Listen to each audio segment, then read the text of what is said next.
Hi, we're Forebear. And you're watching The Red Booth.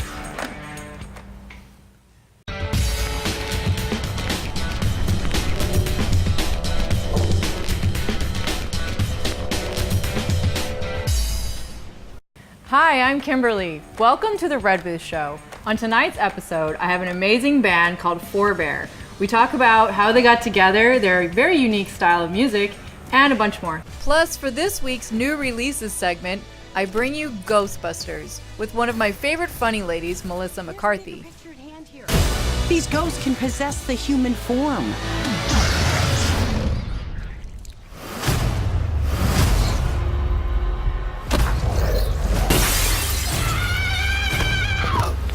Oh, hell no, the devil is a liar!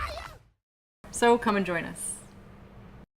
All right, so we're here with the band Forebear. How's it going? Going great. I am so happy that you guys got to come today. I got to see you perform live, and I was completely blown away. Oh, thank you. Yes, and that was at the Hi-Hat, right? Yeah, that was a place called the Hi-Hat that we have come to love in Highland Park. It's a very cool little spot. It was great. So you guys have some very interesting things about your band that I don't think other bands are doing, which is you have Molly doing violin. Mm-hmm. Yeah. And I think that that's amazing. It sounds so cool. Thanks. Yeah, it's sort of like a hard rocky with that other element of, you know, cool orchestral sound.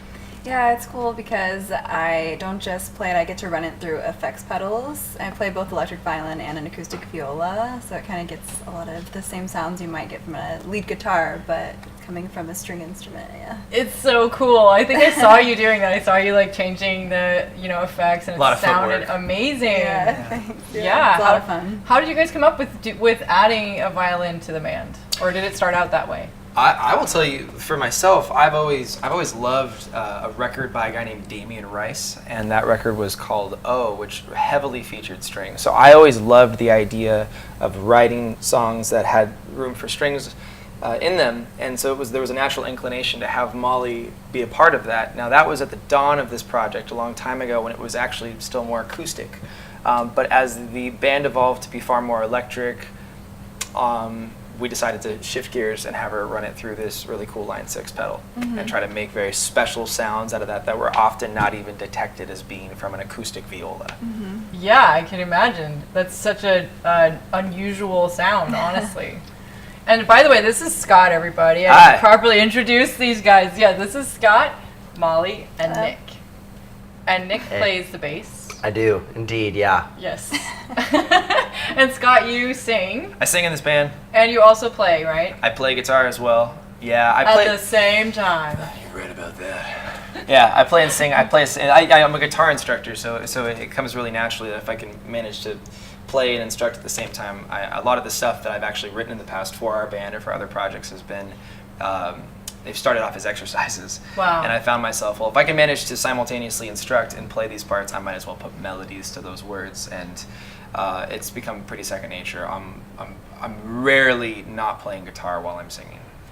That's a serious skill. I know this might sound funny because I'm a newbie when it comes to like playing instruments and things like that. Yeah, you're playing? Well, I like to sing. Cool. But I'm playing guitar and singing at the same time. It's not easy to do. Ah. Especially when you're not just playing, you know, some basic chords or something. Like you're actually playing something, and I actually noticed that while I was watching. I was like, wow, look at him and sing at the same time. Yeah, thanks for saying so. Yeah, it's a lot of habitual obsession over the same riff or figure on your guitar, and then these guys just challenge me to try to impress them as often as possible.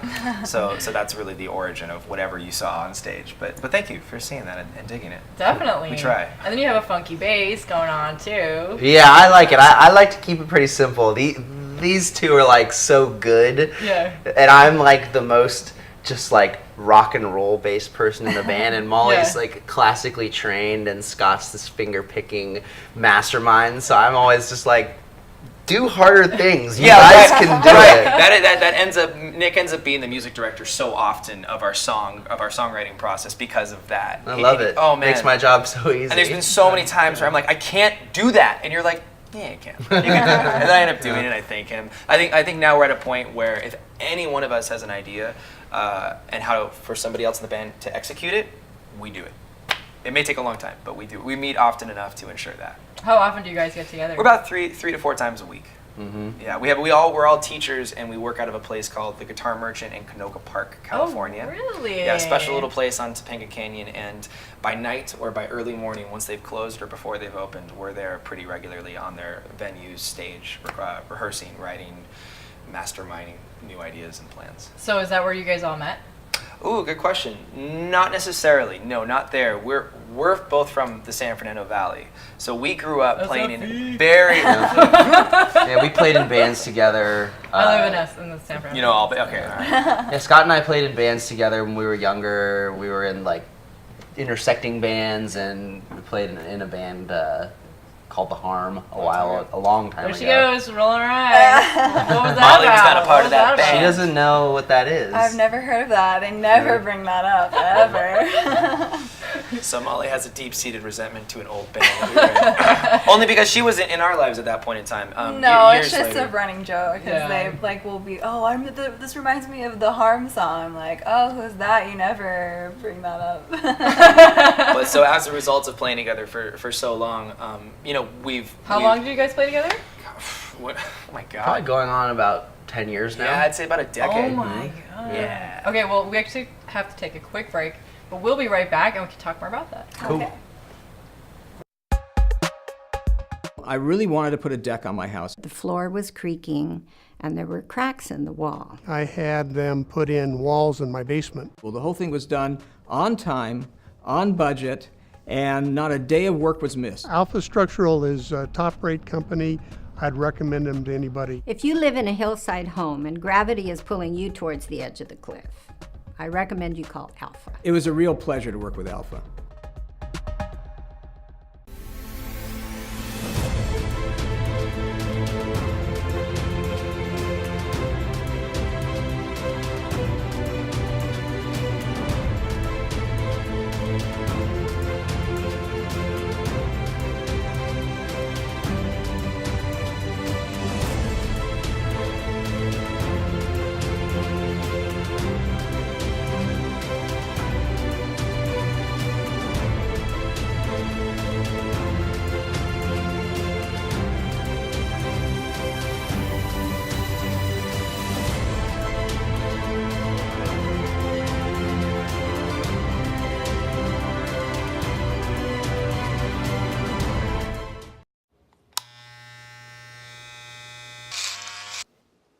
You've messed up your son's haircut. Mom?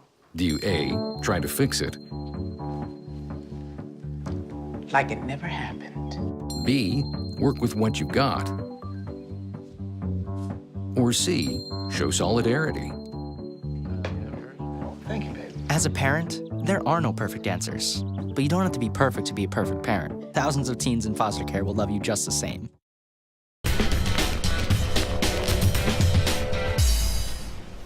And welcome back. We are here with the band Forebear. How's it going, guys? Great.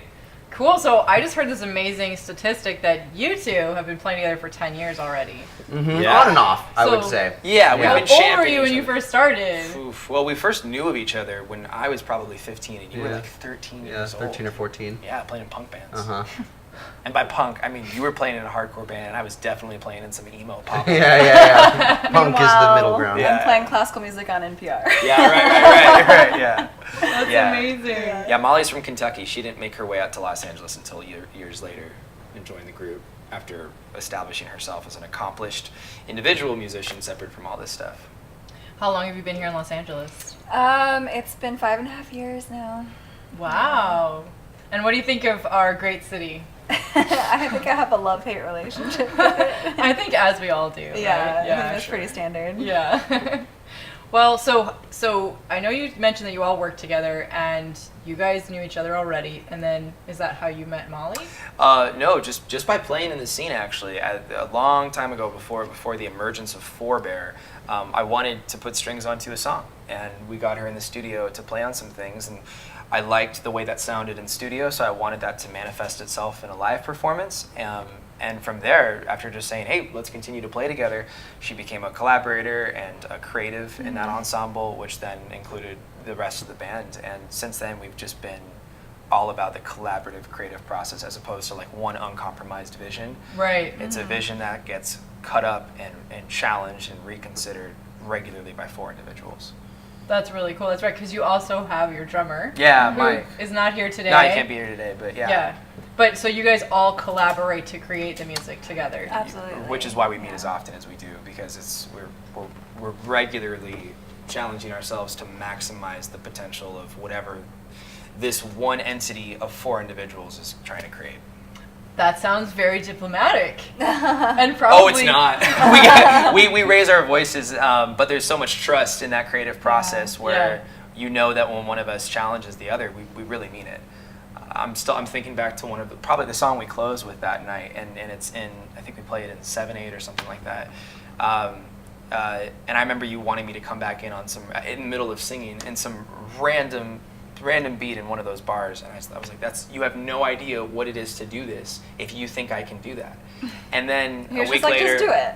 And a week later, I did it. You did it. Yeah. So it's one of those sorts of things where like we really do push each other to one another's fullest potential always. I would say my biggest example with you is singing. You sing so much now. Mm-hmm. Oh yeah. That's right. You do backup vocals too, right? Regularly. Yeah, on almost didn't every used song. to. I was never really confident in myself as a singer, but these two are also like beautiful singers, and they harmonize really well together. Yes, they are. So they've just like nurtured me to sing wherever it needs it. You're all over the new record. Become much more comfortable with that, definitely. We did a show recently where they only had 2 mics at the venue, and we didn't have you in there, and it dawned on me then how often we have 3-part harmonies throughout our set now. Definitely. It's just innate. That's amazing. And it's on the new album that you guys are putting out. Yeah, we're going to be putting that out August 26th. Cool. We have released 1 song thus far, depending on when this airs. We may have released 2. But I can tell you we're really excited about it. It's called Good God. We crafted that in Seattle, Washington, under the production of Eric Lillebois, who owns a really great record studio out there. Wait a minute. So the whole name is Good God. Oh, no. It's all an acronym. It's really long. It's just the alphabet. No, the record's called Good God, and we made that out in Seattle. Nice. With the help of a guy named Eric Lillebois, who's an amazing producer and friend to the band and owner of this legendary studio. So you guys flew up to Seattle and made this? We definitely drove up to Seattle. Yeah, we recorded the whole thing, recorded and mixed it in 2 weeks. So what you hear Less is than like 2 weeks, really. Yeah, so what you hear is like done in a very short period of time. It feels very live and very organic. Like there's not much extra fluff like you get on a lot of recordings now, because we just didn't have time to do it.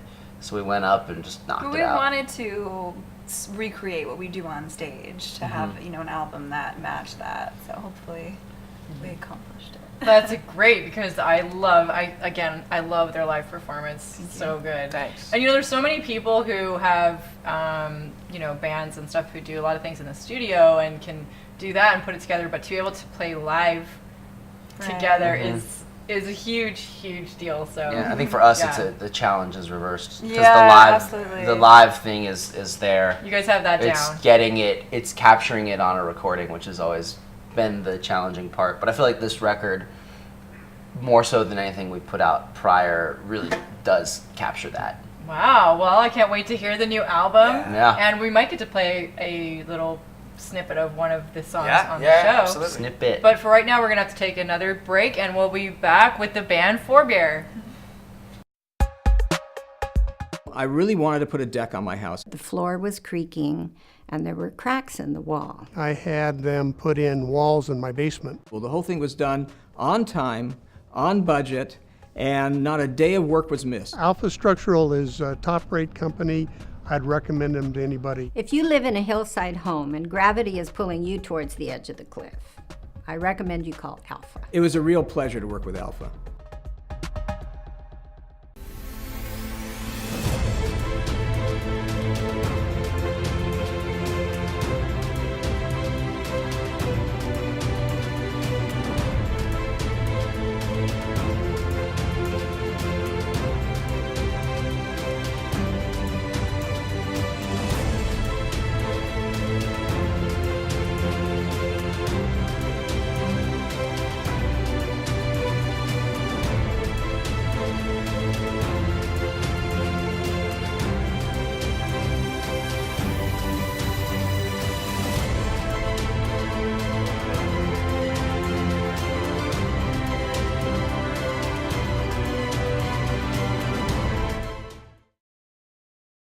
There's one thing you can never have sex without.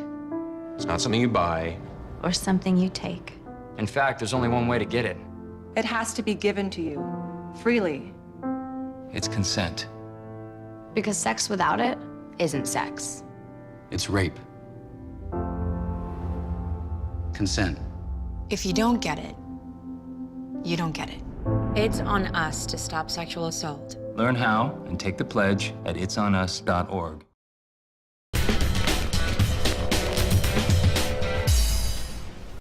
And welcome back to the Red Booth Show. We're here with the band Forebear. I'm really excited about your new album that's coming out, and I know we just talked about that on the last segment, but I would love to hear about one of the songs on the album, maybe one of your favorite songs that I can play for the audience. Oh, great. Yeah, we just released our first single off the record, aptly titled Delroy Lindo. And yeah, that was one of the first songs we actually tracked while we were in London Bridge, that recording studio with Eric. The one in Seattle. The one in Seattle. Yeah. Well, I'd love to play that for you guys. Yeah, that's a really cool song. We were talking about how we're all LA based, and that song makes reference to people thinking that California, not a place that they live, is a place that has a bunch of promises for their future, only to find out when those two people arrive that it's got a lot more shade than sunlight. So anyway, yeah. So that's that song, Delroy Lindo. Okay, cool. Let's play it for everybody. Okay, cool. And here it is.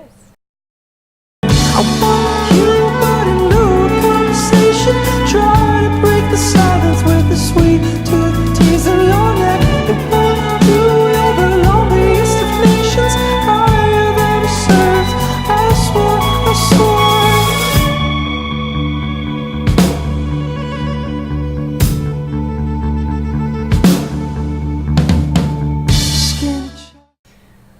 That's very cool. I love the sound of it, and it's a little bit different from your live performance, which is kind of more rock, I think. Yeah, definitely. But it's that song like is that one moment in the set where I think it is different than it's like our breather. That's good. Yeah. Yeah, because you have to take a break too, right? Mm-hmm.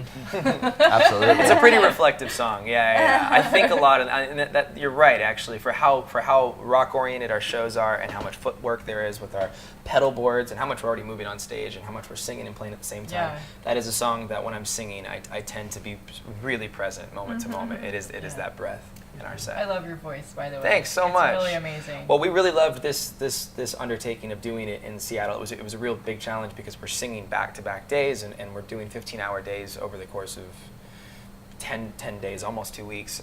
15 hours, that's crazy. We're just committing every moment to being there, to being productive. But yeah, it was a very honest recording. For 15 hours. Yeah, it was great. By really quickly. I'm sure. Yeah, but they really, I think that going back to what Nick was saying in an earlier segment we had, that we really were trying to capture that live sound. So I feel, in my experience, this is the best capturing of any vocal I've ever recorded in any project over the course of the years that I've been recording, just because it was so real. Now that says a lot. I mean, obviously, because you guys have been doing this for a long time. So then everybody should definitely go and check out this album when it comes out in August. And where will they be able to find it? Everywhere. We'll have it on iTunes, Spotify, Amazon, all your digital retailers for starters. And then you could always just go refer to our website, www.forebear.la. Right, and that's with an E, by the way. Yes. I will put a link right here, so it's... Yeah, Forebear like your ancestor, not like... Withholding. There. And I just have to say, you are the most rockinest violin player that I've ever seen play. I was so impressed by you. Thanks, I had fun. Yeah, it was amazing. Yeah, it's my comfort zone for me, for sure. For sure. Yeah. How did you go from being like classical violin to like rock chick? Good question. Because I used to be a total classical music snob, and the only stuff I listened to oldies. My parents were, introduced me to that stuff. And then I got really into Queen in high school. Nice. And like Freddie Mercury is like my idol. He's everything. Yeah. So I talk about it all the time. And then, I don't know, when I moved out here, I think, honestly, it was these guys. It was the collaborative effort, because when I started working with Scott, it was more singer-songwriter, like you said, acoustic.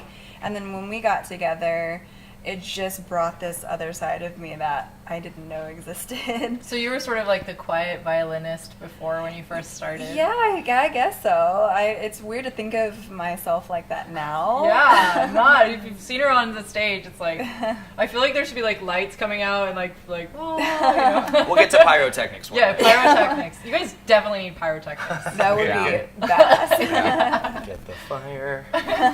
So how long has it been you guys together now? It's about two years as 2 Forebear. years. Cool. Yeah, and coming up on, about 2 years. Our first full length coming out really soon. Awesome. Well, I'm so happy to have you on the show, and definitely everybody should stay tuned and check out where they're going to be playing next. Go on their website, check them on social media, and you will love watching them live. I promise. So thanks for being here. Hey, thanks so much for having us. We had a great time. Definitely. Thanks for watching the band Forebear on The Red Booth.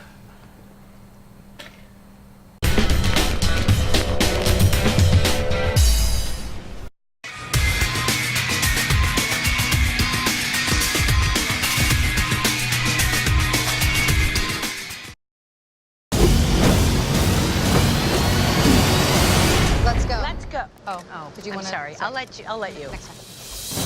Holtzman, you're a brilliant engineer. Holtzman's the hard scientist. She's the hardware nut. She's a genius. Excellent.